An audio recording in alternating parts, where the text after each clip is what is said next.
listening to the Deep Purple Podcast, a fan podcast devoted to one of the greatest bands in rock history, Deep Purple.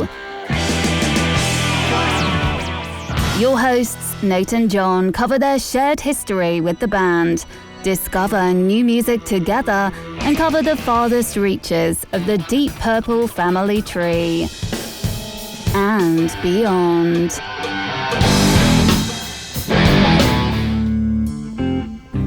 Here's Nate and John now. Welcome to the Deep Purple Podcast, a fan podcast devoted to one of the greatest bands in rock history, Deep Purple. Today's episode is episode number 343, Come Taste the Band 35th Anniversary Edition. And coming to you from the suburbs of Chicago, where Photo Bucket won't leave me alone, I'm your host, Nathan Beaudry. And coming to you from the suburbs of Providence, I'm your co-host, John. I forgot who I am. John Matola. John Matola. Now, wait a minute. I'll get it. Hang on. John Slipstep Matola. There we go. Slipstep. I was going to say slipstreaming. Oh. And it's all I could think of. And I'm like, damn it, I forgot the actual thing I wanted to say. What is slipstep? Well, that's what I did today when I slipped and I stepped on my own glasses at work. Glasses? Yeah, I have cheaters. So. Oh, okay.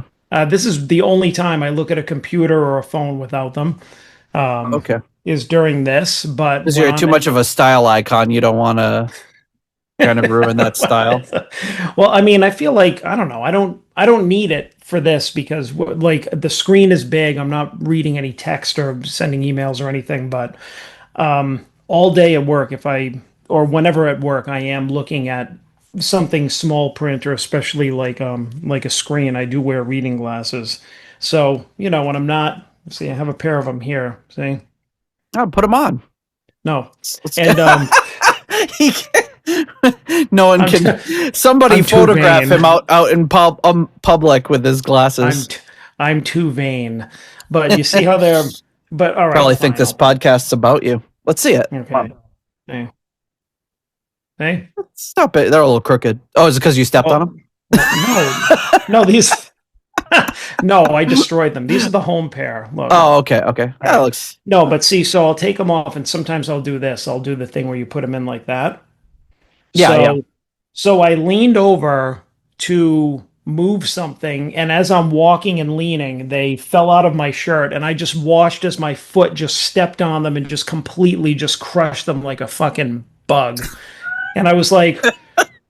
And I mean, it was also like not even halfway through the day. So I'm like, well, there goes my vision for the rest of the day. Yeah, you just farm out things that require vision to other people. Like I can't anymore without was it like them, was it like when Ralphie stepped on his glasses? Yeah, pretty much. I was like, oh no.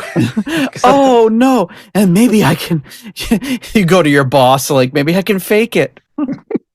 Well, I did, like, at first, it was just, like, one side, like, one lens fell out, so I just taped them up and I put them on, but later on, the other lens fell off when I put them in my pocket, so then when I put them on, I was like, wait a minute, why is everything all blurry in this eye? And then I realized I just lost a lens, and I'm like, fuck it, I threw them in the trash. I'm like, I'll just have to take the car pair into work, and then now I've got to buy some more.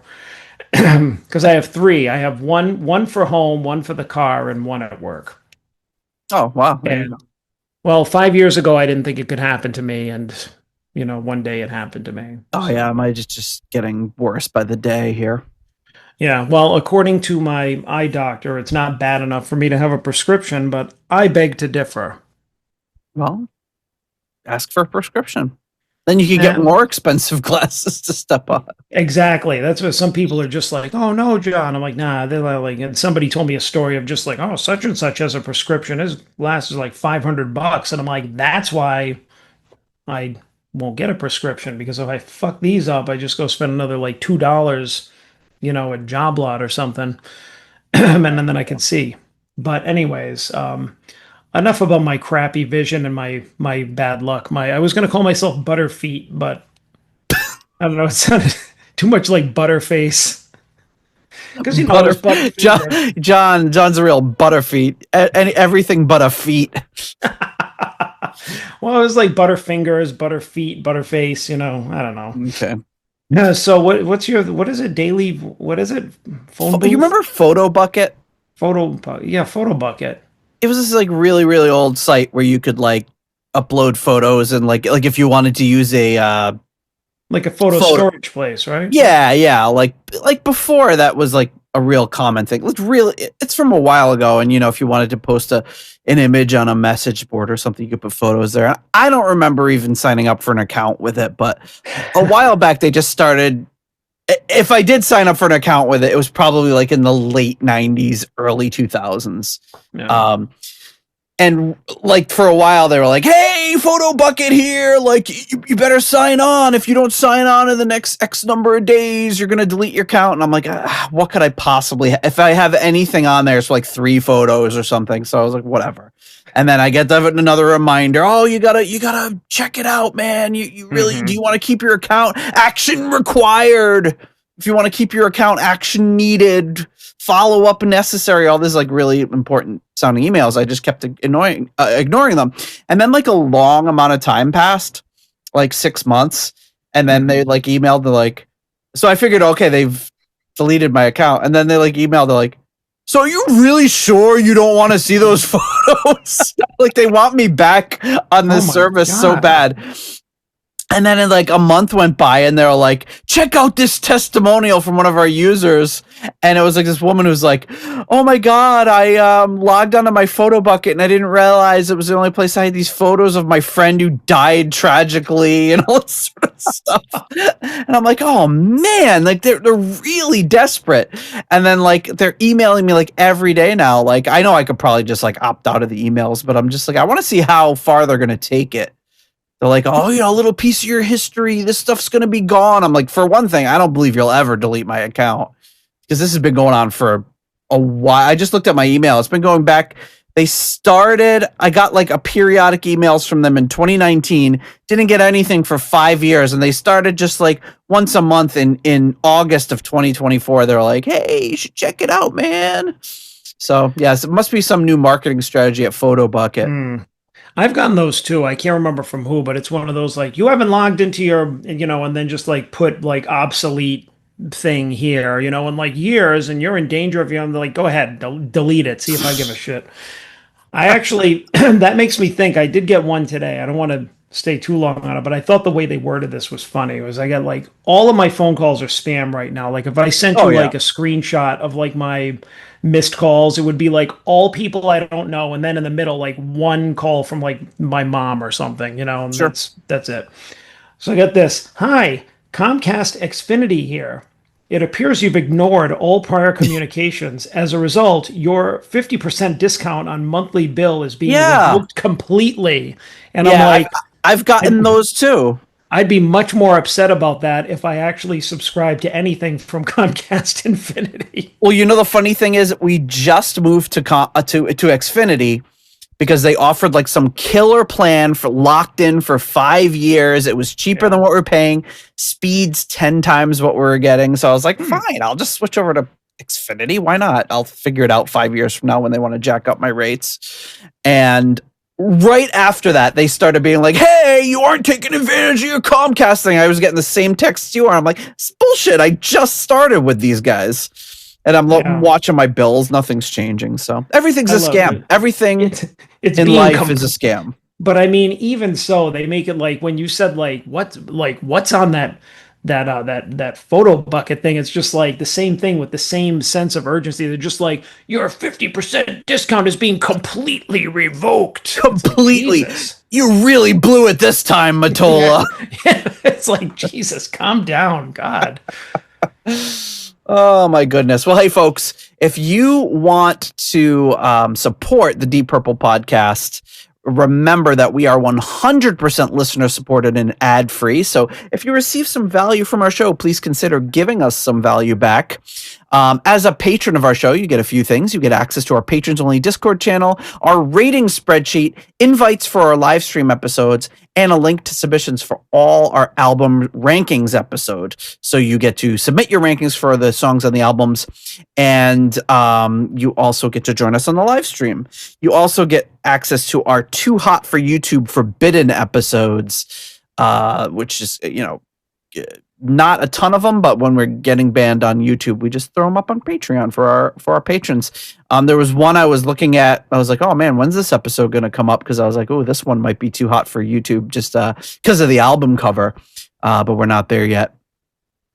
So speaking of our patrons, we want to thank our patrons coming in at the executive level at the in memoriam tier, the wonderful late Gerald, Jerry, Kelly, and family. At the $25 uncommon man tier, we have Ovis Nakvi and Purple Maniac. At the 20 is plenty tier, we have Alan. At the 10-pound good doctor tier, we have Dr. Mike Catan.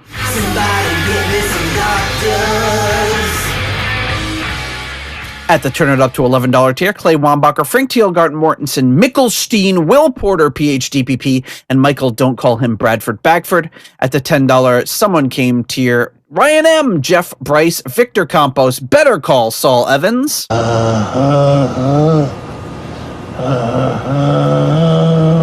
And Peter from Illinois. And at the Deep Thoughts by John Matola tier, the wonderful Fielding Fowler. And now, Deep Thoughts by John Matola. What little I do know, I mean, I did do a little research, so I wouldn't be sitting here like a dummy the whole time, but... Thank you so much to all of you for your support of the Deep Purple podcast. But then we also have our Hall of Famers featuring... Rich, Yangui, Shaylo, who the hell is that? Jorg Planer and Norman Weichelbaum. Thank you to all of you for your generous support of the Deep Purple podcast. Reminder, as we were just talking about our rankings episodes, Deep Purple Burn. Get us your rankings by December 1st. As of the airing of this, you've got a few weeks left, so get us your rankings. All right, John. Well, here we are. We're here at the 50th anniversary of Come Days the Band. 50th anniversary of the release, and we're talking about the 35th anniversary release of the album. Yes, let's go back in time and then go back in time a little more. Back in time, picture it. Somewhere on planet Earth, 2010. You were celebrating the 35th anniversary of Come Taste the Band. Weird anniversary to celebrate. It's not 25th. It's not 50th. And they've just kind of pooped out on these kind of releases. They did a 35th for Stormbringer, did a 35th for Come Taste the Band, and then not really any others. They missed the 40th for Perfect Strangers, so who knows what they're really doing. There doesn't seem to be really a consistent plan with these releases. But I thought it might be interesting, as this will air on the 50th anniversary date of the release. Don't believe the hype. November 10th, 1975. You'll see a lot of wrong dates out there. Trust me on this one. It was November 10th. It got delayed once for the cover being done wrong. They wrote "Come and Taste the Band" on the glass, so they had to redo it, which is funny because you'd think they'd just be like, let's just change the name to that. It'll be easier. Yeah. Which I would absolutely love to have a copy of the wrong one, but I'm sure they just burn them all in a fire or something. So I've never seen even a picture of one. If you have one out there, let me know. I would love to see it or have it. Just send it to me. But I don't think any exist. So yes, this album came out. This was a re-release by Kevin Shirley, who did a lot of work with a lot of different folks. Kevin the Caveman Shirley, they call him, South African, living in California. And I thought it would be cool to take a different listen to this album, see what's different. Some of the runtimes are a little different, so we'll hear some different stuff in the album. And hey, we haven't listened to this album since episode 20 or something. So it's been 300 something episodes since we even dived into this. So what's different about this release? Is it a remix as well? Yep, it's a 2-disc. The first one is a remaster, and then the second one is a full remix, and that's what we're going to be listening to. Yeah. Okay. Just to see kind of what's different. Do we like it? Do we not like it? Is it a mixture of the two? Yeah, I don't know that I heard. I don't know if I've heard this because, or it's been a while. Because I think I would have remembered listening to a remixed "Come Taste the Band" because, I wouldn't ever miss an opportunity to listen to this. Anything from this era. Yeah, So- totally. I've had it for a while. Honestly, I don't know if I've listened to it. I know I've listened to the remaster. I don't know if I've listened to the remixed tracks. It also features Same in LA and the Bowl and Paste Jam, which I know we listened to those, and maybe it was on our Come Taste the Band episode. Mhm. But I figured let's just take a listen. We'll go track by track and see what we think. How's No, that sound? we're not rating, right? Nah, I don't think we have to. You're like thinking about it for a sec. Yeah. I figure it'd be weird to rate the remix differently because, so. It's true. No, I was just wondering. I didn't think so, but just in case you had any funky ideas. Yeah, I often do. But yeah, let's take a listen. Let's jump right in. We'll start with the opening track, Coming Home. I know it's very early, but I feel like that boom resonated more on that kick drum, but maybe I'm just imagining it.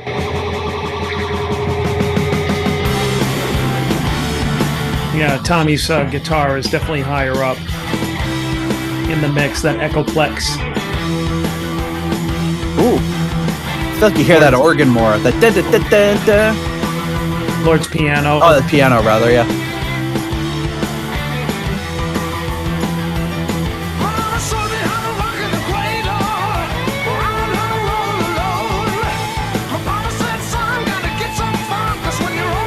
Coverdale's vocals are altered a little bit. He doesn't have that much of a doubling effect on his vocals. Oh, maybe that's it, yeah. Still sounds really good though. Yeah. I almost felt like it was a different vocal take, but I think what you're saying is right, is it's the, because that would be a pretty drastic change.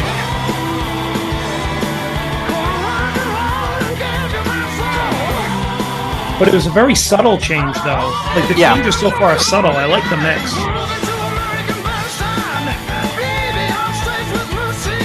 I like being able to hear the piano a little clearer, and I like it better. I know when they did the remix of Burn, they took off the effect on his vocals, so it sounded too dry. But this sounds really good. Yeah, this is just the right amount.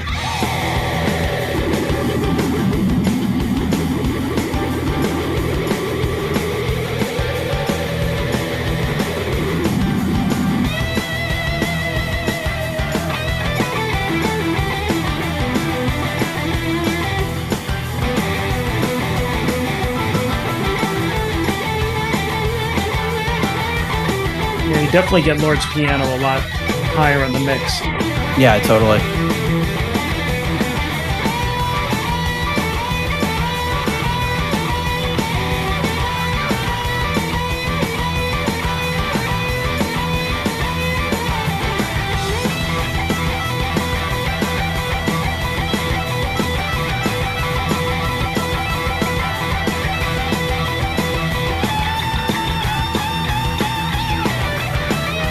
Album cover is a little different on this one. They mostly just wrote a bunch of garbage on it, but they take the Come Taste the Band off the glass and make it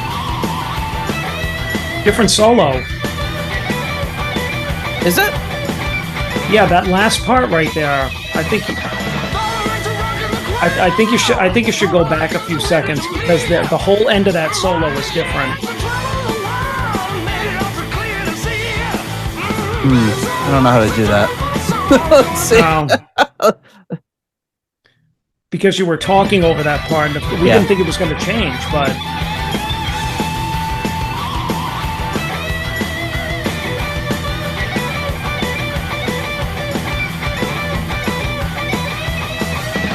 I I think they might have spliced in like a different part of it, That's possible. like a different take or something. That was really cool. Let me look at the notes.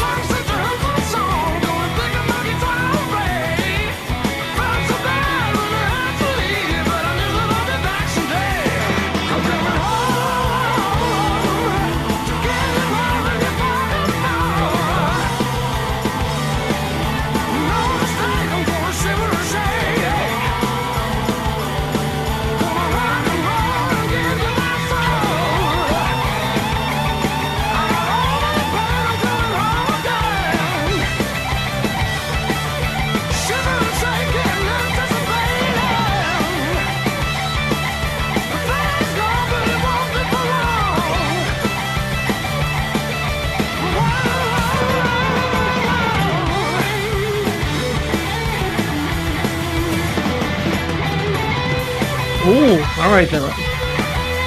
Letting it run a little longer. I like that. Yeah. Oh, Oh, yeah. We kind of got the we just heard it fall apart. yeah, which is great. Which is usually what happens during any fade out. Yeah, It but you know fades out what? for a reason. The most surprising thing about that is just like knowing this track as well as I do, and especially the way it ended. I figured that it probably went on for another minute or two with them jamming, and it was Yeah. just it was kind of surprising that it all just like it fell apart so fast. It did. Yeah. Yeah, that's Yeah, it's cool. great. It's like, yeah, like I've heard it a million times, but and then you're like, you're listening, and then your brain says, "Wait a second, something's different," but it's hard to put your finger on it all the time. Mm.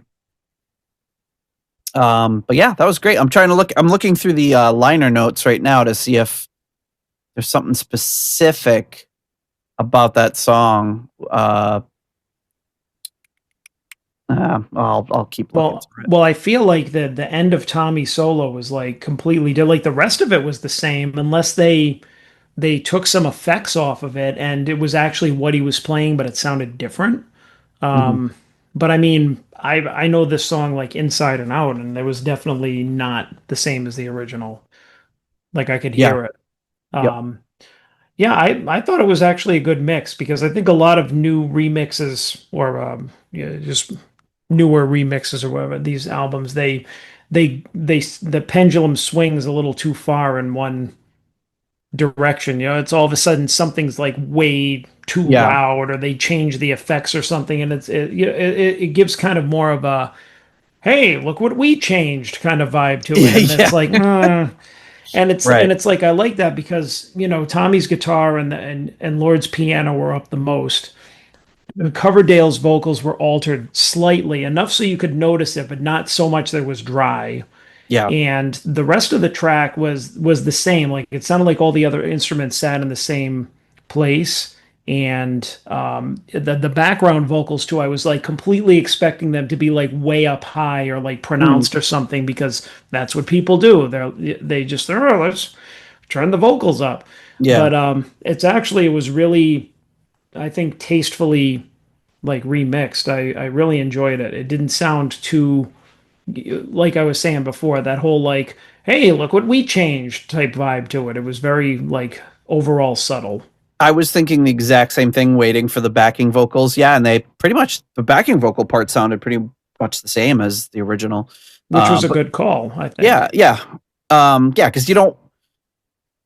If you did something too drastic with something like the backing vocals, it would take you totally out of the song. Like backing vocals they're in the background for a reason. Right.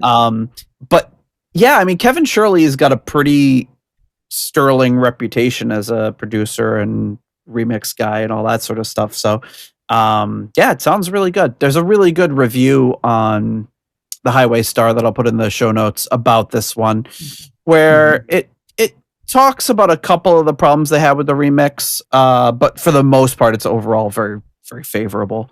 And looking at this one, it's obviously compressed a bit more as you'd expect. But yeah, really digging that track. And next track is it's worth noting that this track this track added 14 seconds to the song. So it went from 354 to 408. Lady Luck actually subtracts 2 seconds, so it's probably virtually nothing. It's just maybe a little touch of silence at the beginning or the end, or I can't remember if there's a fade out on that song. Maybe the fade out goes on a little bit more or a little bit shorter. But let's take a listen.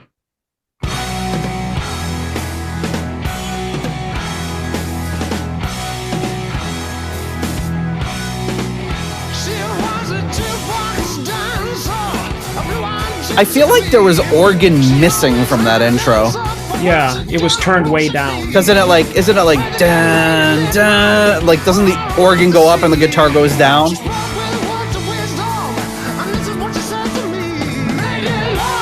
Yeah, they're making the guitar parts are much more pronounced. Yeah, it's much more guitar. But yeah, like even like Hughes's bass at one point, or whoever the hell played bass, Tommy's bass. No, I think it was Hughes on. I think it was Hughes on everything except for Coming Home. Oh, okay.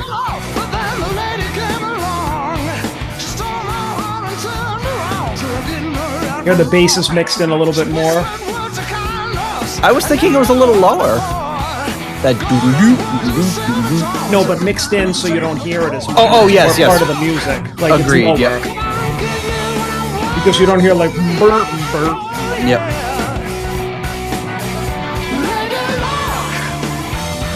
Which is kind of cool. It gives it a little heavier edge. I don't hear any organ at all, to be honest with you.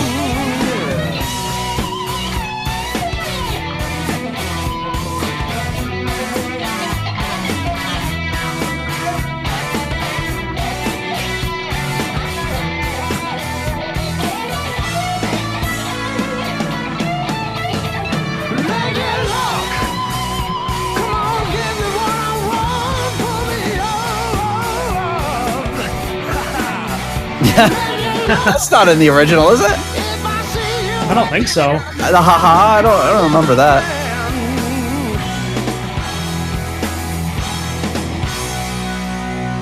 Come on, sing me, make it look.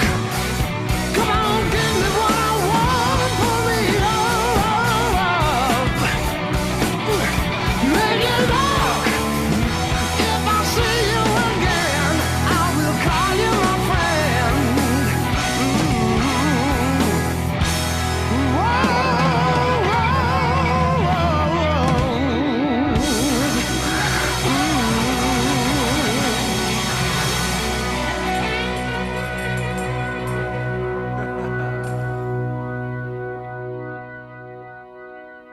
There's some great pictures in the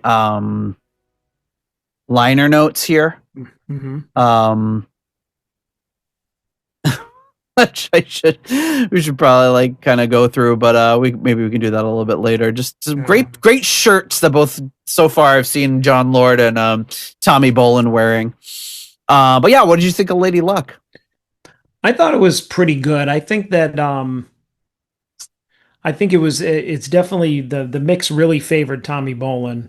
Lord was in there, but I had to work to hear him. Like I knew it was there. I couldn't make it out except maybe at the very end where it trailed off, like you could hear the organ just kind of droning on. But yeah, I don't know. I guess I could take it either way. Obviously I'm gonna want it to be like the original, but I would favor the original. I want more organ. I always want more John Lord.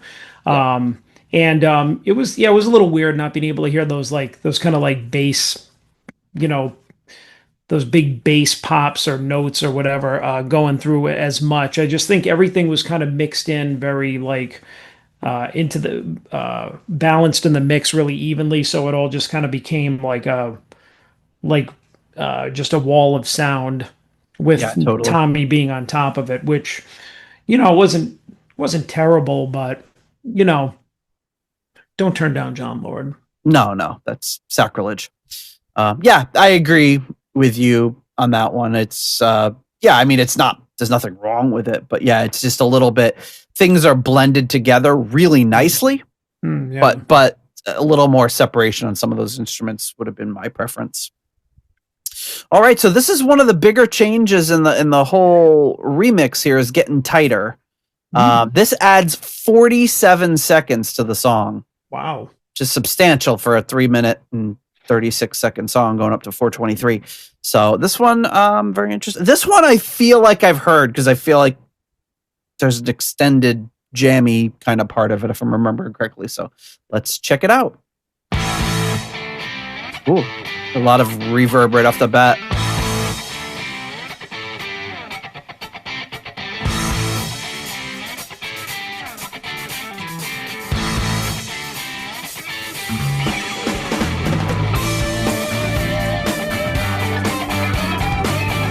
They put the higher guitar up higher in the mix and the lower guitar lower. Sounds dumb the way I said it, but you know what I mean. Yeah. When night time comes and I'm 10,000 miles away, just lose yourself. Yeah, I don't know if I like the Kick back and play. reverb on that opening rhythm guitar. Get up, keep it low. It's getting tighter all the time. Yeah, I mean, it was mid 70s, so I think they went for that kind of dry sound. But Yeah, which I liked a lot better. That's one thing I don't like about remixes too, is when they just like throw reverb on shit to make it sound quote unquote updated. yeah, Like, look, again, look what we did. It's gonna be a long Yeah. We know. night. You keep on spinning round. that's a weird little. Touch the ground. You could hear his guitar ringing out for a lot longer. You'll find easy what you like. Get up, keep it low. It's getting tighter all the time. Be interested to hear what they do with the funky section. Yeah, I don't know if that's what's extended, but I guess we'll find out. Oh, little ping-ponging effect.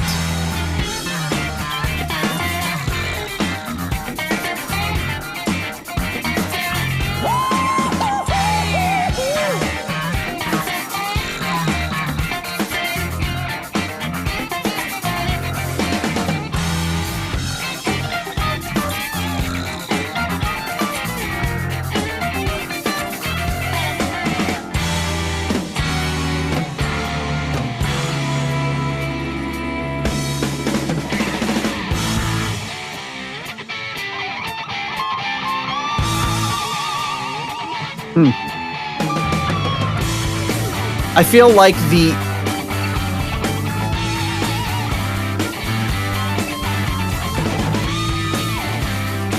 No, they're not. Did they just take out the background vocals, or are they going to bring them in later? Get it tighter. Get it tighter. Get it tighter. Get it tighter. So in the original, is that just Hughes singing with himself? Because it sounds more like a group vocal on the original than it does here, I feel like. Get it tighter.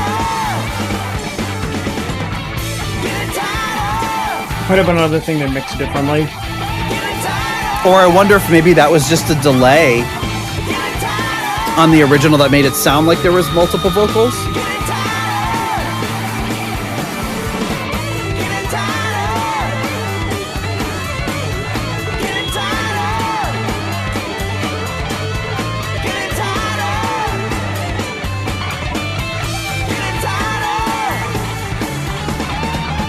Get it tighter. Get it tighter. Get it tighter. Get it tighter. Wonder if this was gonna fall apart too. Get it tighter. Kind of hope so. See, Get it tighter. Get it tighter.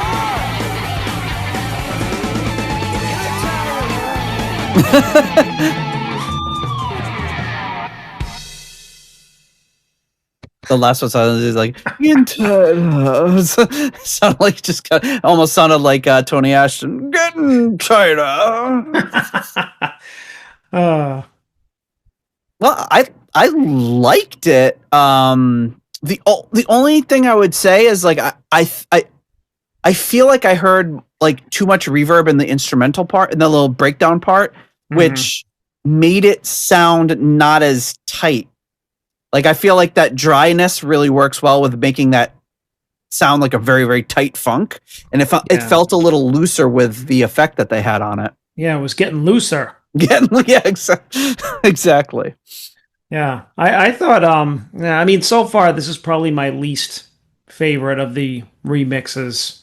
I mean, yeah, there was like, we talked about it when we were talking about like Machine Head and other albums that we've heard like that, where it's like there's these changes, like they're not drastically as different as that, but no, or even like Made in Japan, whatever. It's just like you're used to hearing something the same way for so long, so it's like you're waiting for those little moments, and you're like, oh, that's higher, or that's lower, or that's missing, or there's an extra woo or something. Yeah, and I think this might have had a little too much changes, too many changes, but still feel they were kind of subtle, and so far I like how they are kind of leaving off the fade outs. They're letting you hear to the end of when they were playing, even if it wasn't that long, because that's always something cool that you always wonder when you hear a song with the fade. So yep. I like that part of it, just to see what happens. Yeah, I mean, I did overall like it, but yeah, I think there was just those little things, and I think part of it's just what you're used to. So to me, it felt like more of him singing along with someone else at the end, which could have been himself double tracked. It could have been delay, like I said before. But yeah, it sounded a little bit different to me, which obviously it should. It's a remix, and it's kind of cool. It's like remixes aren't necessarily, in my view anyway, a way to, they're not going to necessarily replace the original album. It's just a new way to experience the album. You'll probably go back to the original anyway, but if you're like a casual fan of the band, I wouldn't say it's worth getting, but if you're like a mega fan, then I always enjoy really experiencing some of my favorite albums in a different way. It feels like you're getting bonus material or something extra from the album. Which I think is the point of it too. Yeah, I think. Next track up is Dealer. And this one is 2 seconds shorter, so not a lot of extra material in there.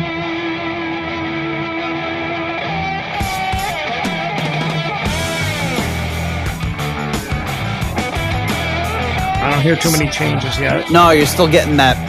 You're still really hearing the definition in the bass. If you fool around with a dealer, remember soon you'll have to pay. He'll creep behind you like a hunter, just to steal your soul away. I don't want messing with my woman. Just the same, I don't want to see nobody fooling with you. If you're snowblind, Madonna can hold you. But if you don't understand, there is nothing she can do for you. Running from the dealer, trying to save your soul. I think they opened up the backing vocals a little bit. A little bit, yeah. Like it sounds like I'm hearing Hughes's vocals like higher than I noticed before. He's singing really, really up there. And they tweaked Coverdale's vocals a little bit, so you can hear him slightly better in the lead.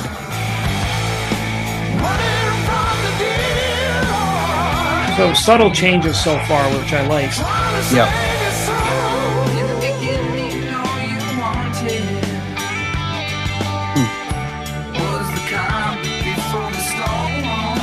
More heavily affected on Tommy's vocals. Yeah. and it sounds a little low in the mix. Huh. It sounds more like the effect he would often use on his own solo albums, but a little low for a lead vocal for me.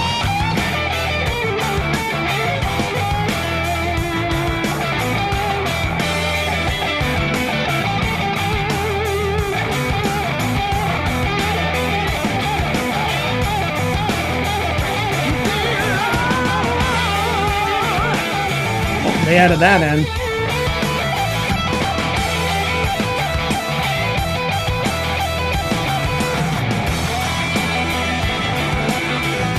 Well, that's new, right?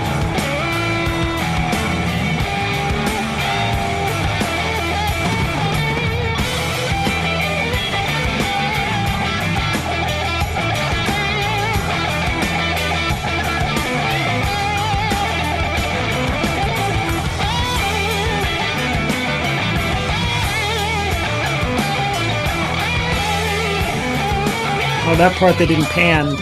Yeah, yeah.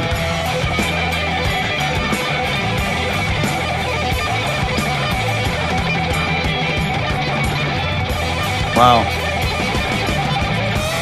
I don't know if I remember that drum fill from the original.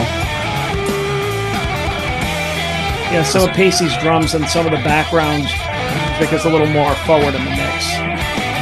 Yeah, it's probably just Pacey going nuts because he's like, this won't be on the song anyway. I'm just gonna go crazy.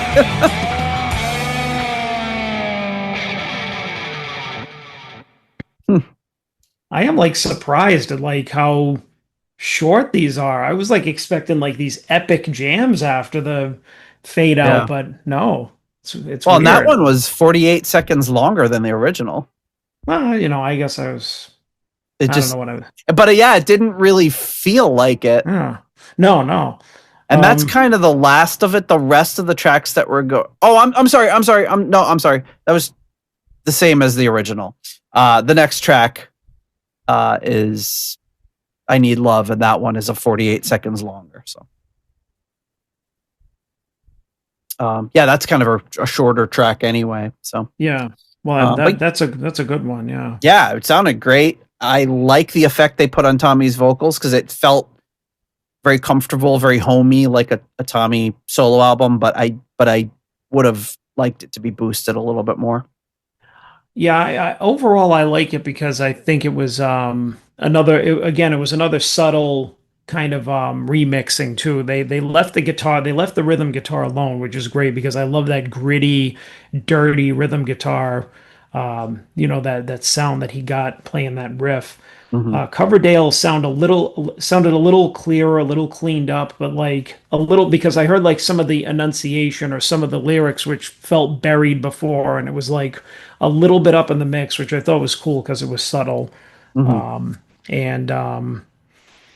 I guess maybe a couple of things that I thought would have been cool is if maybe they would have taken the effects off of Tommy's vocal parts to kind of match Coverdale's. Instead, they kind of like went in the opposite direction and really just saturated it. And maybe they were trying to go for that kind of like swishy, dreamy type of feel or whatever.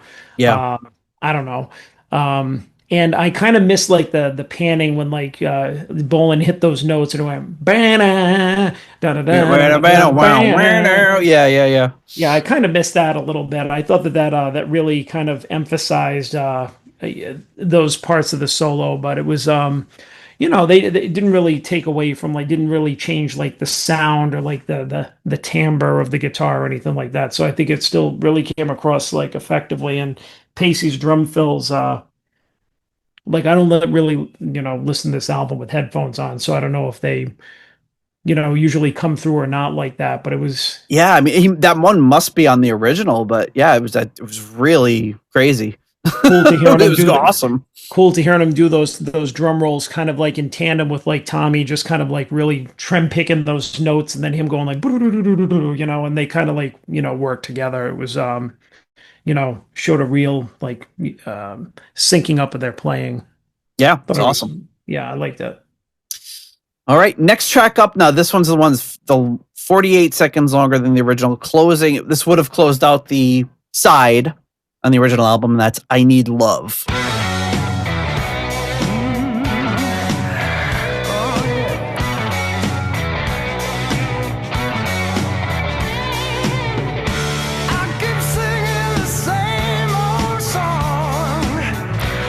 I always love this song. I mean, I love all the songs on this album, but Yeah.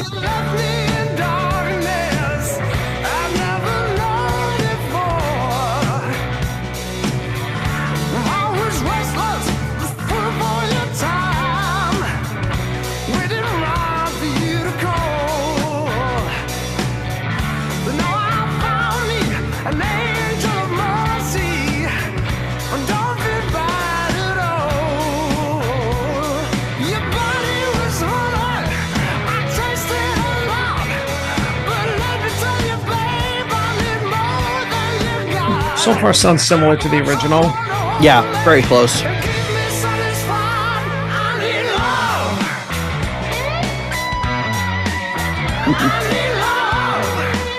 Oh wow, hear Glenn really loud on that one.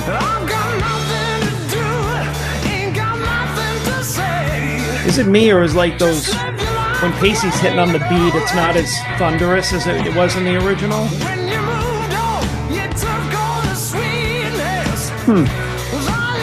I feel like you could hear the echo of the boom, but you don't feel it as much. 'Cause I know in the original version it's really pronounced. I remember it as being very pronounced. And it feels like it's just kind of mixed in with the rest of the song now.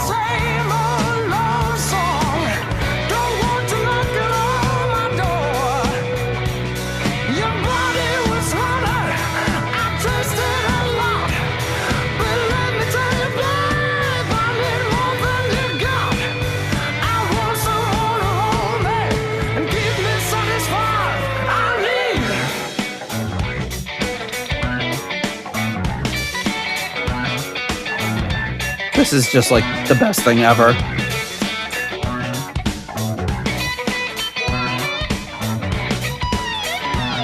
Underrated funky breakdown. Yes.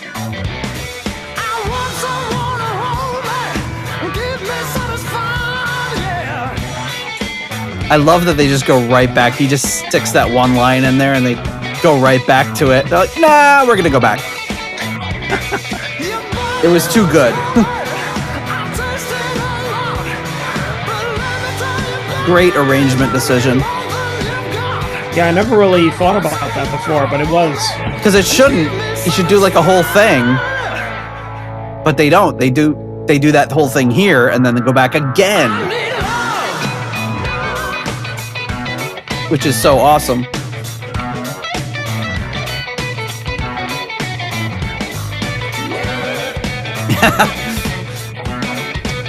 Heard that a little more clearly. I love this little pentatonic thing he does here. It's like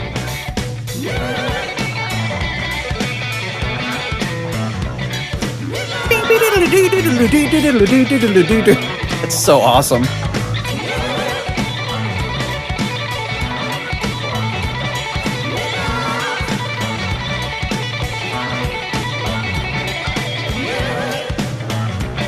Little more reverb maybe on the vocals here.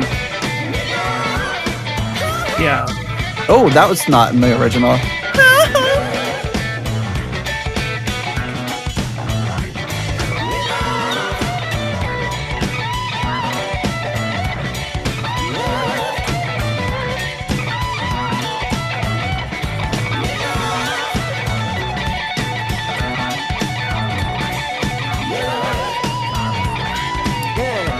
I think that was Glenn, right?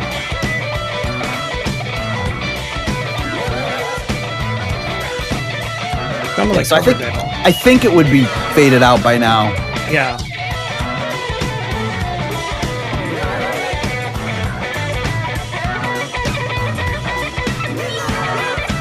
Is it just Coverdale and Hughes doing that backing, or is it Tommy involved? Hard to tell.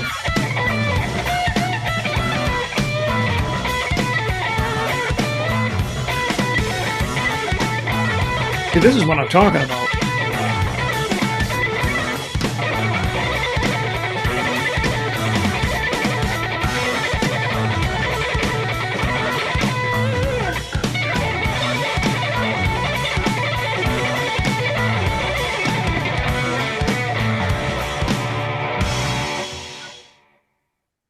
Yeah.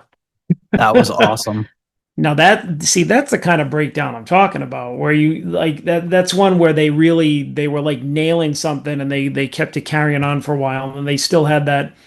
It was a little less messy ending than the other ones, but yeah, this one you could tell they were really feeling the groove for a while. Yeah. Yeah, which is that's awesome. just yeah, it's great. It's so great to hear that extended little guitar solo. But it's Yeah. pretty astonishing that we're halfway through this album and John Lord's just been, I mean, almost non-existent. He's And I mean that's true on it's true on the original too. I mean it feels like they brought him down a little bit in the mix, but it's also like he hasn't even had a solo yet.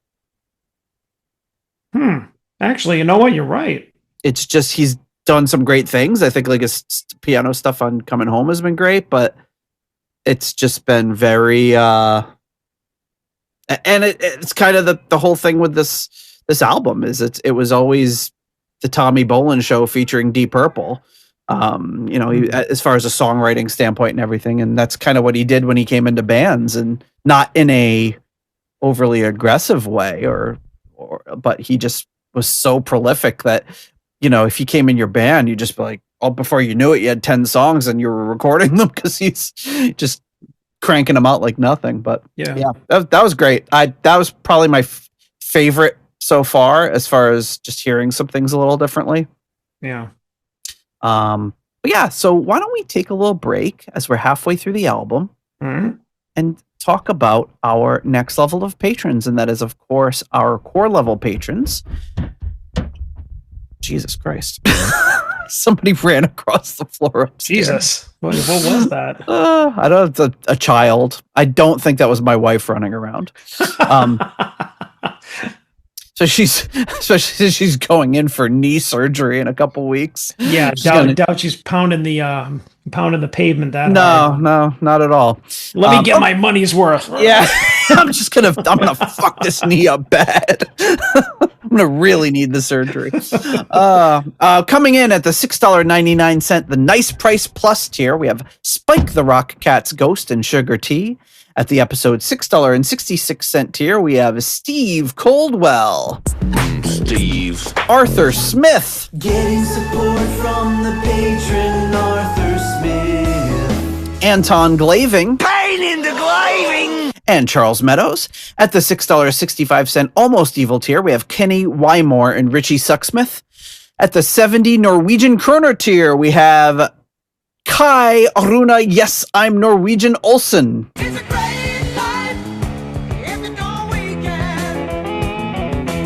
At the $5.99 The Nice Price tier, Robert Smith and Adrian Hernandez. At the 60 kroner Scandinavian Nights tier, we have DJ Knut Morten Johansson.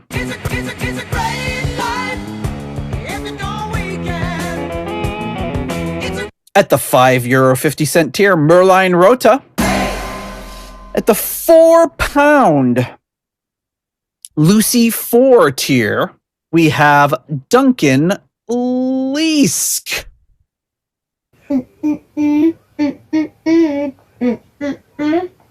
I tried to look through my Lucy clips and see if there's something like that's appropriate, but I was like, no, I don't think she has any Mark IV yet. And now that I've said that, Duncan's probably raking a note for sing something Mark IV when he gets home. Hopefully. Yeah, that'd be great. I mean, she's singing a mashed potato song for me. That's true. Let's do that one anyway. Mashed potato, mashed potato, mashed potato, mashed potato, mashed potato, mashed potato, mashed potato. Pass the mashed potato and stop. This one's for you, John. That's so cute. I love the pass the mashed potato and stop. Stop passing the mashed potato. What would be the best Mark IV song for Lucy to do? Trying to think. I don't know. This time around, This mashed No, we don't- potato around. Hmm. I don't know. Yeah. I don't know. I guess we'd have to think of like a kind of a catchy chorus that's not, too involved. Yeah, we'll see. We'll see what she comes up with. Have her listen to the entire album and see what she latches onto. 5-year-olds love this album. She's going to be like, you know what? It's a good. Yeah, that's actually what we should get. She should be like, it's a good album. It's just not a Deep Purple album. Okay, at the $5 money lender tier, we have John Convery, German Heindel, Jesper Alman, Alexei the Perfect Stranger Slepakov, Kev Roberts, Scott Zerns, Cynthia Doobie, Raf Calf, You guys ever have sex? Coyote Bongwater, John Maselli,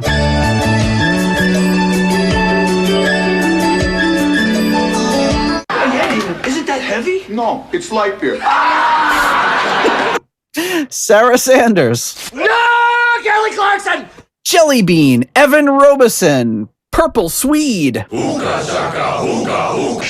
Sweet. Sweet. and Ralphie Lee. I hope to meet you again real soon. You have a good deep purpley day. Thank you so much to all of you for your generous support of the Deep Purple podcast. All right, John. So this is where things get a little bit interesting. So they made one change in the track order, and it's, you know how I feel about that. Mm-hmm. It's probably the most sacrilegious change you could make. And they put You Keep On Moving in the 6th spot to close the album Ooh. with Drifter. No. Yeah, it's terrible, right? No. But you know what? We're going to listen to You Keep On Moving now, which seems wrong, but we have to keep with the remix version. It is wrong. It is right.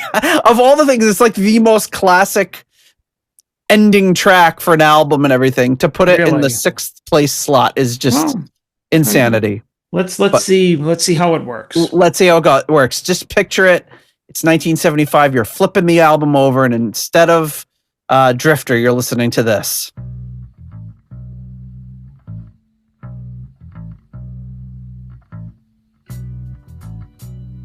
I feel like they cleaned up Glenn's bass in a specific way.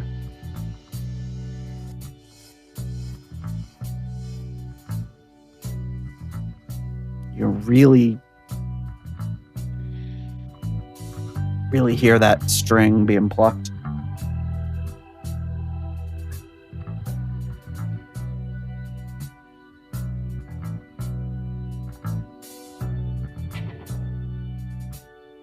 And this one, as well as the other tracks on the album, is essentially the same, with a few second changes here and there.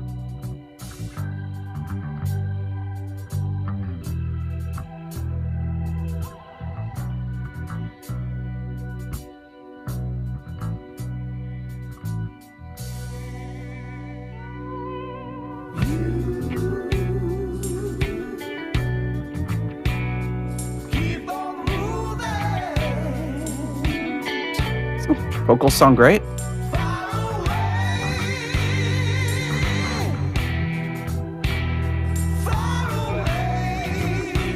Yeah, it feels like they separated a little bit. It feels like maybe Glenn's more on the right channel and David in the left. Although you can hear them both in both.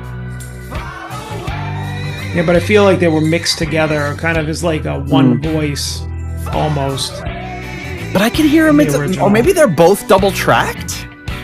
Oh.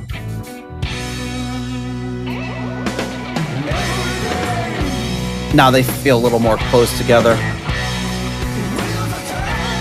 Although maybe they're not. Maybe they're doing something weird, like putting Glenn's reverb in the other channel and David's reverb in the other channel, so it's like they're kind of blended like that. Yeah, they're not blending the same way, but No, I can't.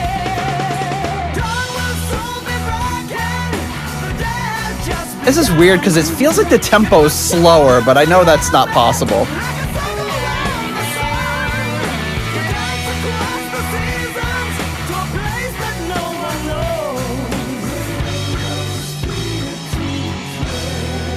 I don't know what would be making me perceive the tempo as being a little slower. And here we get the first John solo.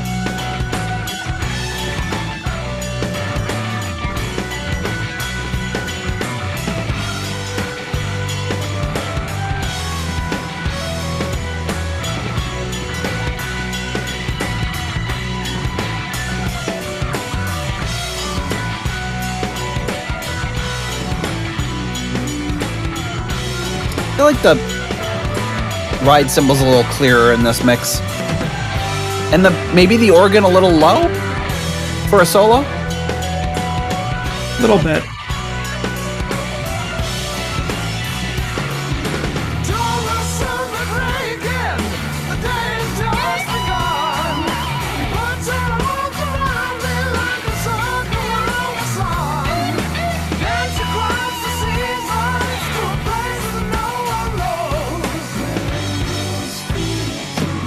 Does this feel a little slower to you? No. No, I don't know why I'm hearing it that way. It's crazy. Because I know I'm wrong. I just don't know what's making me feel that way. I mean, because otherwise, this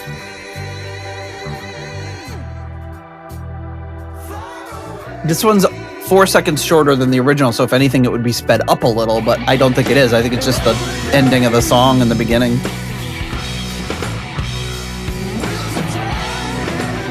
No, it definitely feels like the right tempo to me.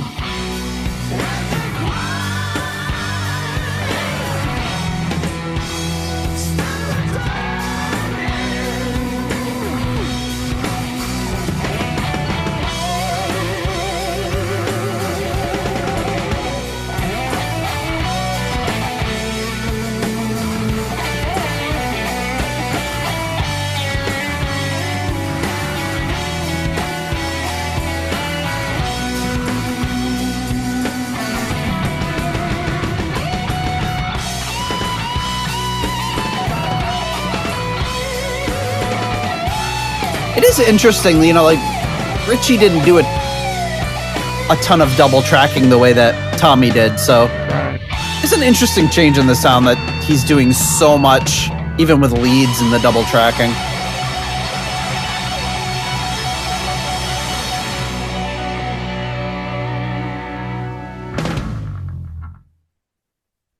Right. Actually, maybe you know what? Maybe Lucy could sing this song. You keep on moving. You keep on moving. You keep on mashing. They're all gonna be mashed potato themed for me from now on. No. Just that one. So, yeah, I don't feel like there were the blend in the vocals was a little different, but overall there wasn't, other than the weird thing that made me feel like it was a little slower. Yeah, I mean, that's my brain just not. If you are also experiencing that, let me know. But I just have a feeling I don't know if there's just something in the mix that's making me think that way, or if I'm just stupid, or maybe both. No, you're not stupid. But you didn't. I think you just heard it differently, maybe because of the mix. But yeah, I don't know. I feel like they had separated out a couple of things, most notably the vocals, because they were still singing together, but it wasn't like a blend, like I was saying before, into like the two of them singing as one voice, like it was in the original mix. It definitely, like, you could hear Glenn, and I think of the right channel a little bit more, but their individual, like when they sang their individual verses, they sounded great, just like they did in the original. They didn't change any of that, which was which was good, because I don't want that any different. Yeah, for sure. But yeah, overall, it was still pretty decent mix. I don't have any problem with it. Yeah, maybe I'm just thrown off because it's coming in too early in the album. I don't know. Maybe. But the next track, we're back on track for a few songs. The next one is Love Child.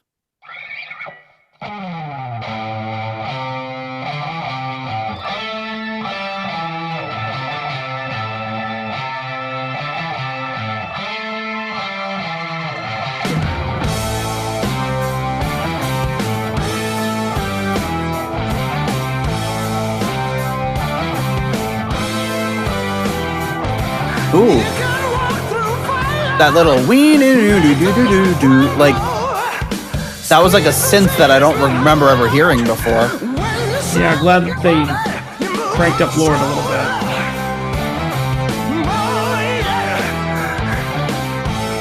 Oh yeah, they definitely making him a central part of the song. Yeah, I love that little thing in the middle there.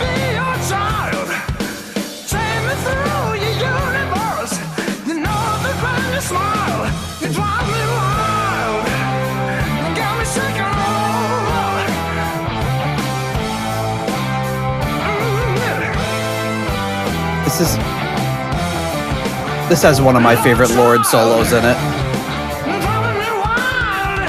Yeah, this was worth the wait.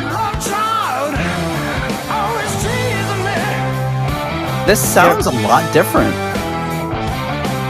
Well, I think there's that, and there's also, it feels like there was some reverb put in this part here. Yeah.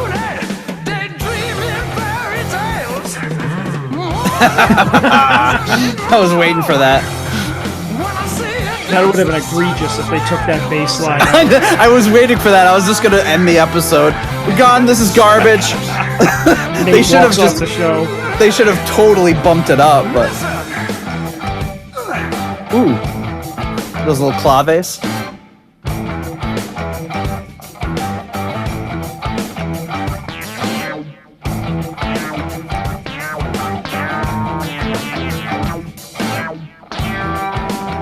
I think they tightened up the mix a little bit too when it stops.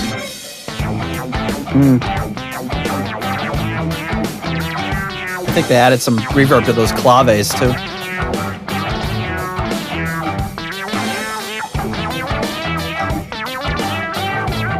This is a little low in the mix for my liking, because I really do like the solo.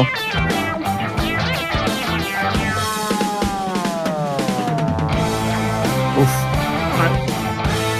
Great drum fill coming back into it. Sure, it's always been there, but noticing it more now.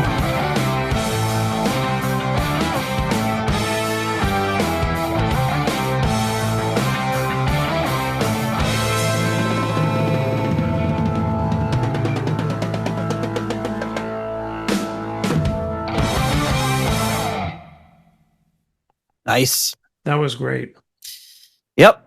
Yeah, that's like an underrated track from this lineup.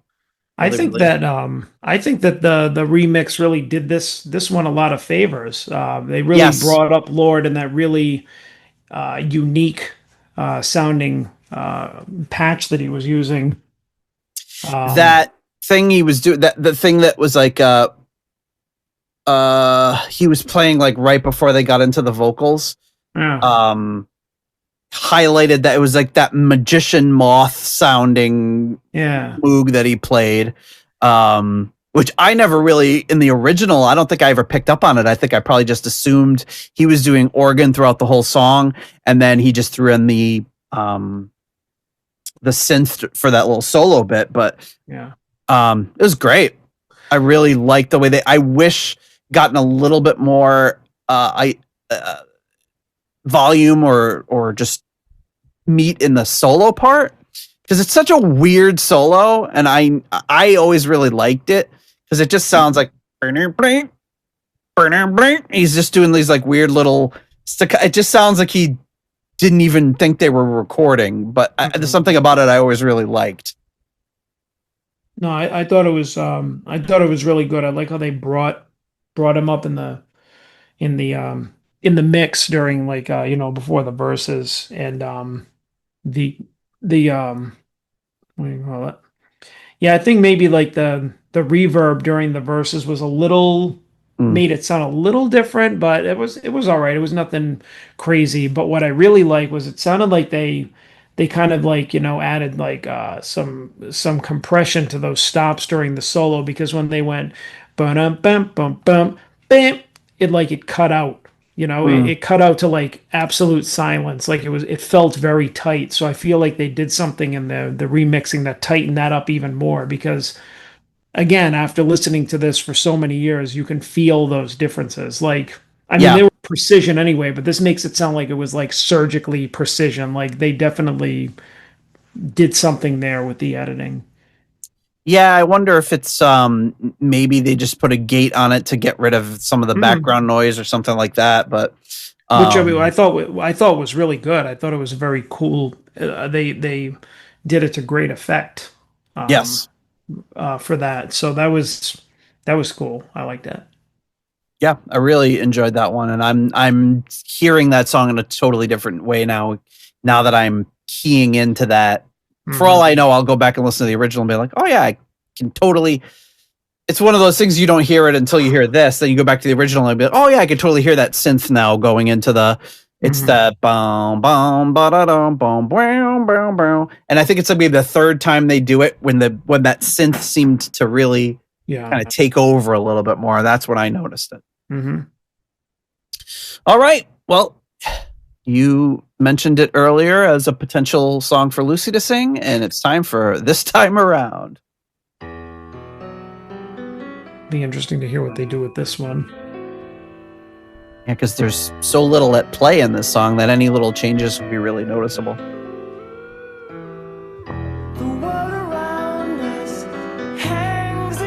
They really took the reverb off his voice.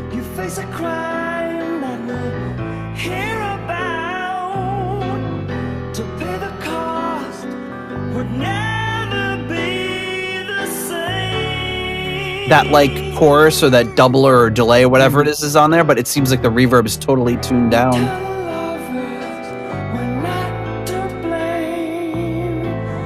There's no mistake, there's no refrain. The same surroundings that stood, I hear again. This time, as I look around. And I feel like his voice is lower in the mix too. I'd rather see the endless time of space go passing by this time around. Oh, this time. I heard that I don't know how I feel about this. That electric piano came in a little bit. So look around, we all will be found in love.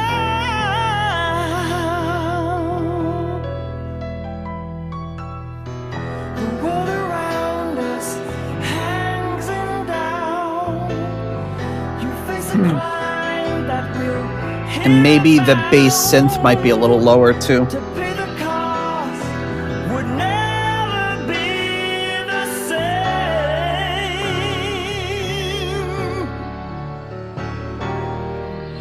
Eternal lovers were not to blame.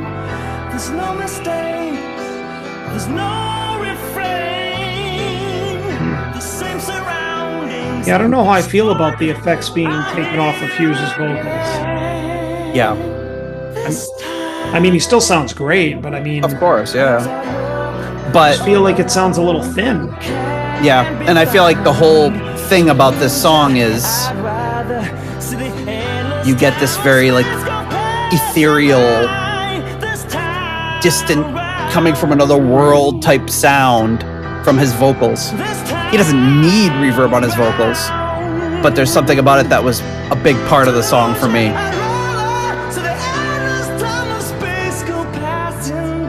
And there's probably some slight reverb still on there, but this was drenched in reverb on the original, and maybe the thought was, let's have a little bit more of natural sound to it.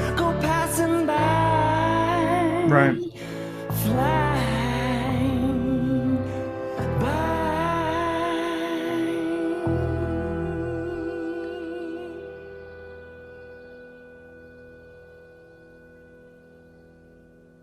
So can you really hear the decay of all that? Because unlike the album track, this is separated out onto two distinct tracks Yeah. to make it a 10-song album. But obviously, well, I guess that's going to be kind of an interesting thing too. And maybe part of the remix is to say, let's separate these out completely to hear the very end of this song and the very beginning of the next song. But I'm sure, like me, you can't hear the song without hearing the next part. Right. But yeah, I'd say the vocal change was I would boost it up a little bit more, and of course, by the time you do that and you put the reverb back on, you've just got the original. Yeah, I don't know. That's one of those things where I had to really listen to it and see how I felt about it. And I don't know. It's weird, right? Because I mean, it's like Hughes in his vocal prime. Mhm. It's objectively he's singing it great, but it's just that's the problem. The problem is not like the original. So does that mean that it's not as good?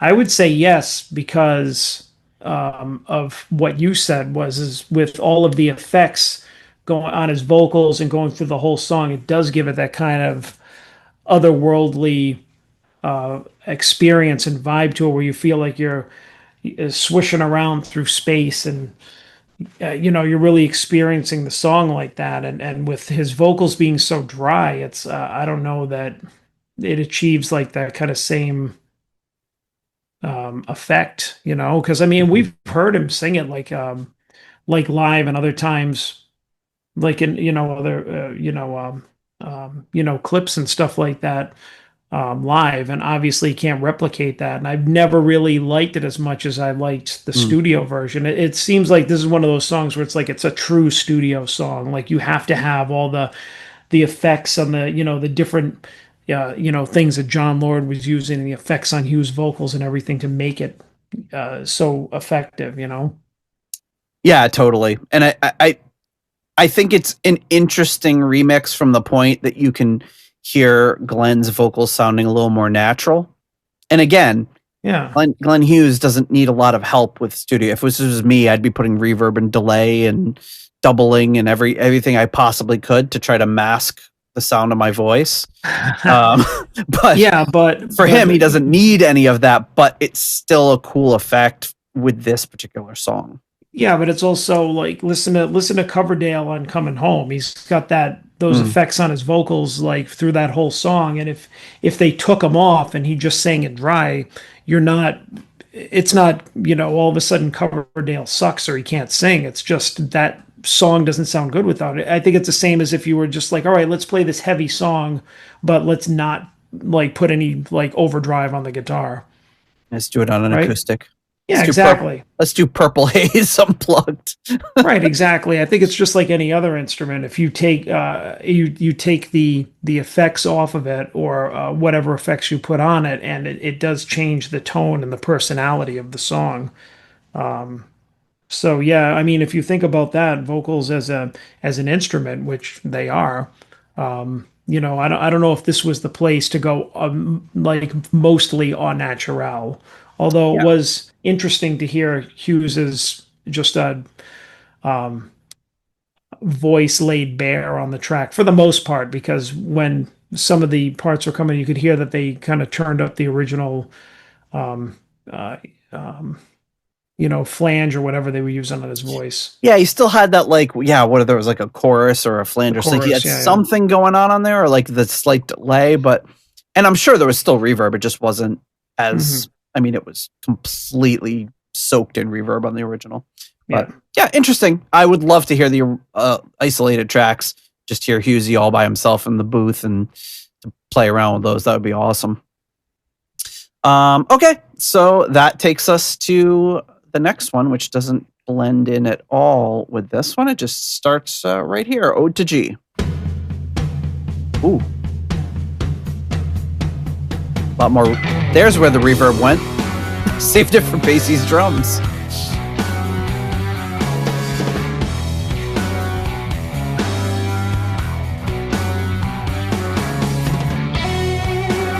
I hope they don't edit out that little ringing from Tommy's guitar and that one little stop. Yeah, but they might. I know what you mean. Sounds like they softened it up a little bit.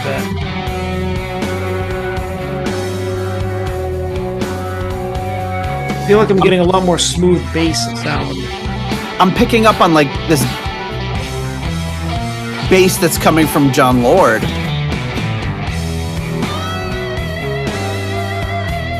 which I don't think I've ever really noticed before.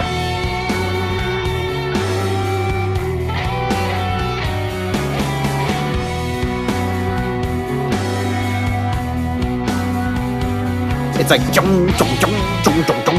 it's like this really like synthy sounding.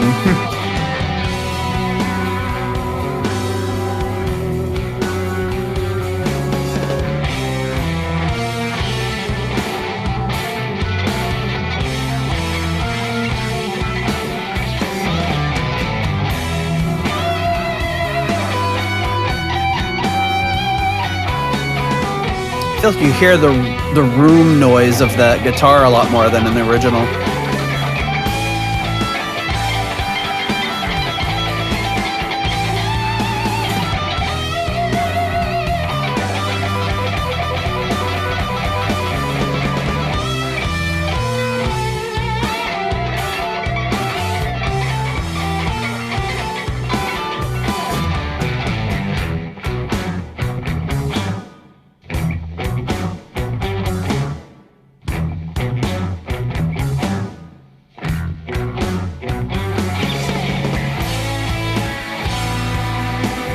Let's see if they cut it out.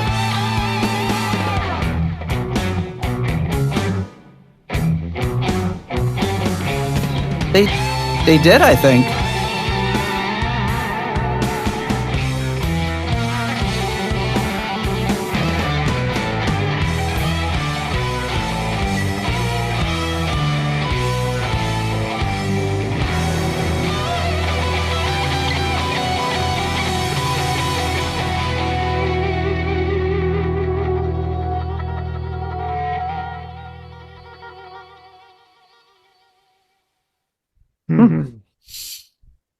All right. It's going to be really weird to not hear You Keep On Moving next. I think that was my least favorite remix.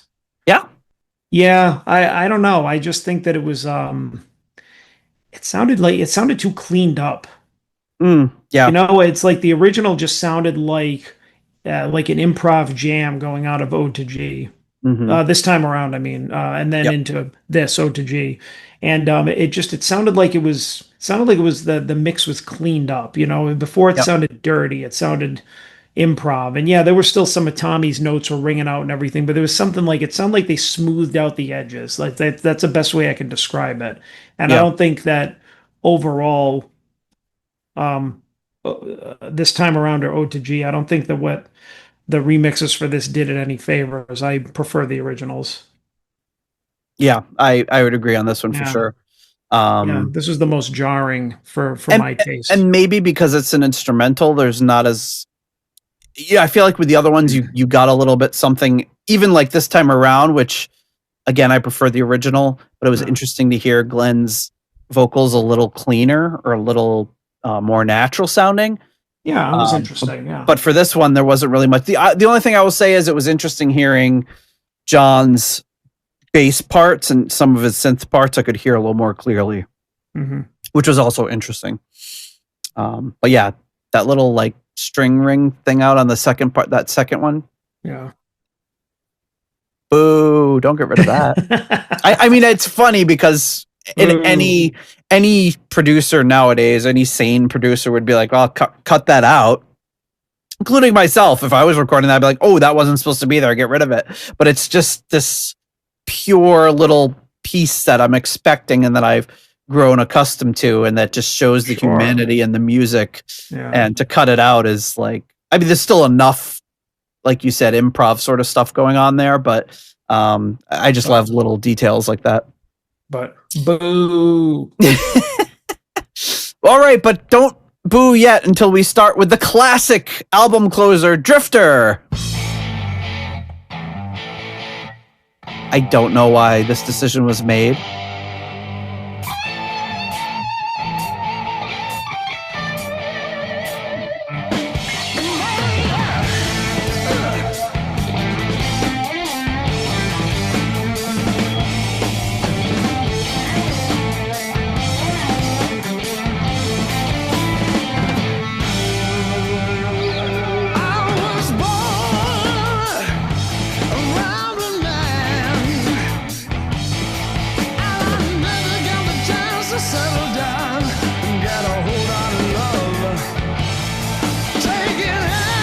The organ is really quiet, but you can just barely make it out in the background. But I'm wondering when they go into the second little part there, how it's going to sound. Because it's very organ heavy, that part.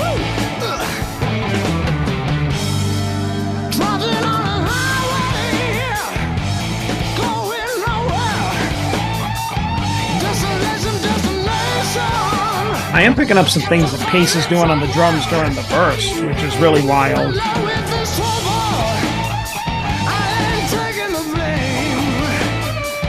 Yeah, this is a really inventive drum part from Pace. Yeah, I never noticed it before.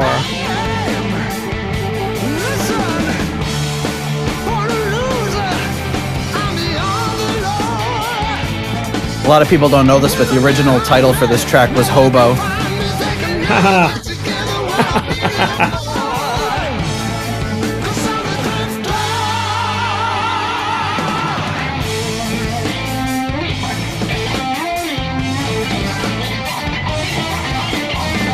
See, again, I feel like I'm hearing a lot of that room noise on his guitar, which is cool.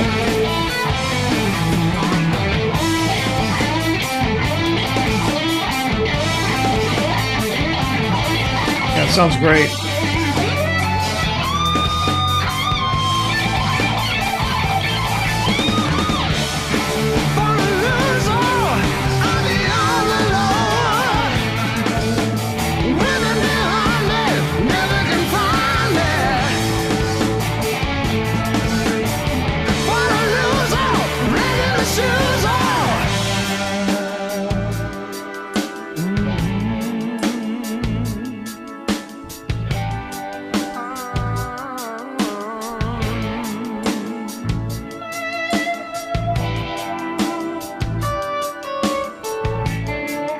I feel like this part sounds great. Like really spacious. You can see on the, while this is fairly compressed, it's nothing compared to some other remixes you'll see. In this part, you get a lot of dynamic difference.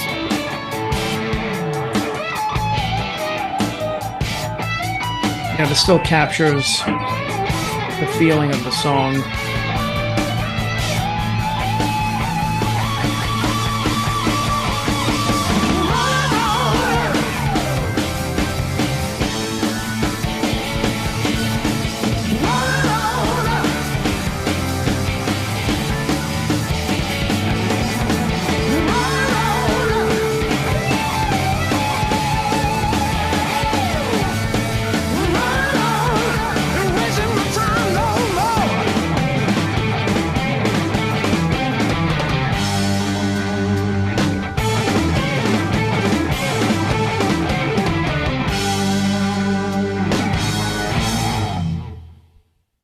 It's an awesome ending to that song. Mm. Weird. I thought that was a really great remix. Overall, yeah, that was, I like that. I The don't only like. I don't like it as the album closer, but I don't like John Lord being too low, but yeah, I think during that breakdown near the end, you know, at least they left that. You know, he was a little more prominent in that. I could see that. I mean, that's my biggest complaint too, is that they swapped. You know, this and this time around should have been the ending. But I was trying to listen to it and be like, okay, in an alternate universe, I could see this as an ending track, but I still don't like it as much. Like, if you gave me the choice, I would say put it back. Yeah. But I mean, it's not like now hearing it, like, you know, the way that it ended. It's like, yeah, that could be an ending track. Like, I would say, like, yeah, that would be. I could see them having a conversation, but I don't see, like, if we were there, they wouldn't win it. They'd lose the argument. They'd be like, no, put it back. I guess the real question I have is just like, what's the point? Why change? I mean, Well, obviously maybe conceptually they thought, you know, I don't know. I don't What know. do you think? I don't know. I'm just trying to. I don't. It's I like don't know. it just doesn't make any sense. Like, I can understand the remix, and I know remixes will always be Some people love them, some people hate them. There'll be parts you like and parts you don't like, and that's the whole thing about it. You're experiencing it in a different way, and I guess that does also kind of contribute to you experiencing it in a different way, is to hear the track order a little different. But that's one, messing with the track order is a real tough pill for me to swallow at the best of times. But why switch 2 tracks around? I mean, unless there's information on that somewhere. Maybe. The only thing that I could think of is like conceptually they were just like, well, since we're remixing, maybe there was some conversation, or maybe they saw something in the archives where it was originally going to be that, or they're just like, maybe like, let's do the album with this as the closing track because somebody, the new producer heard it that way, and it's like, since we're doing this anyway, it's another way to make it different from the original. So if you're listening to the album front to back, it's not the same experience as the original. Yeah, that's my best guess. Which, okay, kudos for that, but put it back. I would say there's one person who will probably be even more outraged than us about that. Who?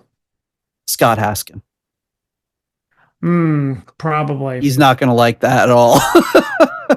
I don't know why when you said one person that was going to be more outraged, for some reason I was like, Richie? And then I'm like, no. Richie. Wouldn't it be great if this is like one of his favorite albums? He listens to it all the time. It's like, oh, these wankers, what did they do? They changed the track order.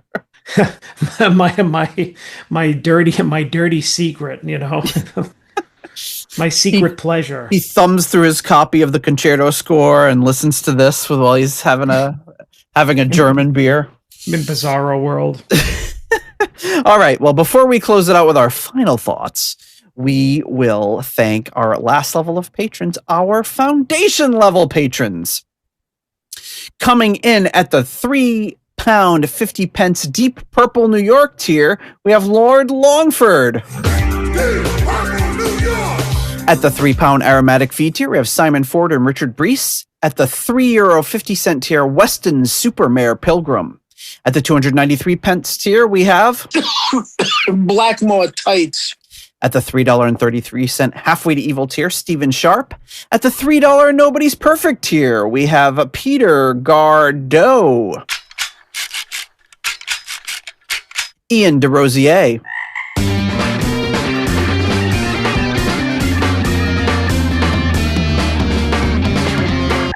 Mark Roback. Stuart McCord.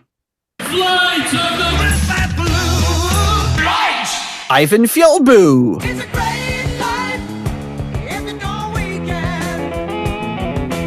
Runar Simonsen.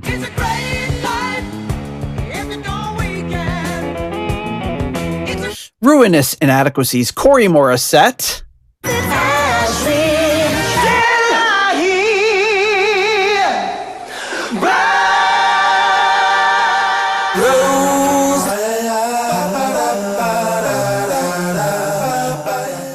Joe Dopefish Sigler. Adam Cork, Tim Wood, Steve Down to Earth Kohler. Make your love. Michael, Matt R, Jesus Christ Superstar. At the 10 Cold Hard Danish Kroner tier, we have Karsten Lau. Cold Hard Danish Kroner. At the $1 Made Up Name tier, we have the Grave Child, Leaky Mausoleum, Stephen Somerville, the Concerto 1999 Fanatic, Hank the Tank, Private Eyes, Ashen Lionel, Zwapper the Electric Alchemist, Anders Engstrom, ICDC, Durple Purple, David Haddam, Graham Bonnet's Disco Pants and Haircuts. I said, Graham, our audience expects you to be a bit more dirty. Disco Pants and Haircuts, yeah. I'm just going to put my guitar across his head. Eddie Lyon. Homosexual. And Sick Tone. Just about to close up the library. Thank you so much to all of you for your support. I will never get sick of that. No, it's never that. That one and the new Graham Bonnet one just get me every time. It's when he's like All right. It's like he like shifts from being like a cackling dirty old man to just being like, all right. I love it. But overall, yeah, like I picked up this CD a while back, and it's very enjoyable. The Stormbringer one, I believe, has a quadraphonic mix of the album on it, which is super cool because I think that album, if I'm not mistaken, the original LP, there was a quadraphonic version. Mm-hmm. But where the hell do you listen to something quadraphonically? I would not know. No, I've been working on my basement for weeks and weeks and weeks and weeks, and I've just kind of set up the record player again in the other room and all this stuff. So I'm trying to get it into the point where I can set up so I can listen to things in surround sound. So there must be some way I can kind of like. There's got to be a way where you can listen to it in surround sound, but it will emulate quadraphonic. But yeah, I mean, so far I listen to everything in single phonic. Well, hopefully stereo. Yeah. You're not listening in mono. Mono, yeah. You actually rip all your CDs to your computer and then convert them to mono. So you very particular. Mono. The mono, newest, the best. The newest audio craze. Sweeping the nation. But yeah, anyway, very enjoyable. It's got a great booklet, which I think I teased earlier, but actually you could kind of look at some of the stuff from it. It's a lot of text about the history of the band, so it's like stuff we know and that we've covered before. Not a ton about why the decisions were made or anything like that, which would be kind of cool just to hear there's probably interviews out there, maybe if we did a little more digging, but it'd be cool to hear kind of some of we wanted to do this with this song for this particular reason. But there's a couple of cool pictures and things to go over. There's some pictures of them in the studio working on the tracks. This one I like. Nice. I love this picture of John and Glenn. John's got his armor on Glenn, and he's wearing this little ascot, but he's wearing a t-shirt that looks like it says Gobbles Disco. Now, I don't know if that's true or not, but I tried to look up for it to see if there was anything like it, but a little zoom in on a Gobbles Disco. That's what it looks like. And it looks like he's holding an iPhone, but I don't think he is. That's fun. Yeah, there's another cool studio shot of them at Musicland recording. Some other great shots of them with the band and the crew. Some live shots. The classic Mork from Ork look from that photo shoot. And then where is it that I saw it? Oh, here it is. Pacey's shirt. It says no head, no something. I can't figure out what it says. I don't know if you can make that out. No head, no C's. No, I can't make it out. And then Tommy's got that guitar that I think it was like a Yamaha custom guitar that was given to him in Japan. It's like all wood. I really don't like the way that guitar looks, but it's an interesting guitar. And it shows up, and I think he'll use it very briefly, probably just because they gave it to him as like a gift. I wonder. I really want to know what that shirt on Pacey. I know, right? No head, no C. It's like SEASE. I can't make it out. If anyone is familiar with that shirt, or it's like, oh yeah, I saw that shirt around, maybe. Or maybe there's another shot of Pacey wearing that shirt. We'll have to look it up. Yeah, we'll see. Then there's a cool shot of, I can't tell what Coverdale's holding in this photo on the right, but it looks like, do you remember those little cameras? Did your mom or anything have one of those cameras that was like super flat like that, and like a little flash would pop out the top? It looks like he's holding one of those. That's the only thing I can think of. But anyway, it's a cool thing to have if you're a collector. You should probably have this one in your collection. And that's about all I got, I think, this week. You got anything for us before we close it out? Did you find anything about that shirt? No. I feel like if you put it out there, like one of the one of our listeners may figure it out. I just looked up a shirt. It doesn't look anything like that, but it says "No head, no stage pass." Maybe. That would seem to be the most obvious. Maybe it's something like that. It could be like a shirt that one of the crew had. Maybe. But yeah, we'll. And he was like, he borrowed it from them because obviously, if you've gotten to Pacey, you don't. Well, you probably do. I don't know. We'll get to the bottom of this. We will. Let us know if you were hanging out with Pacey while he was wearing that shirt. In the meantime. Yeah, very very enjoyable listen. There's nothing too bad to have happened. There's always something to be gained when listening to Come Taste the Band. You could never lose. Yes, and it's great. I haven't listened to the album in a really long time, so me too. Getting to experience it again in a different way, in a new way, is always really exciting. So, so thank you for joining us this week. We'll be back at you next week with something else. Will it be equally exciting, less exciting, or more exciting? What do you think? Who knows? See you next week. If you like the Deep Purple podcast and would like to support the show, please consider joining our Patreon or donating on PayPal. Patrons get full access to the podcast, Discord server, ratings, spreadsheets, and live stream invites. You can also leave us a 5-star review on Apple Podcasts to help new people discover the show. You can follow the show on Blue Sky, Facebook, Instagram, or Threads. You can also check out the website at deeppurplepodcast.com for show notes and more. Contact us via email at John or Nate at deeppurplepodcast.com. Thanks for listening.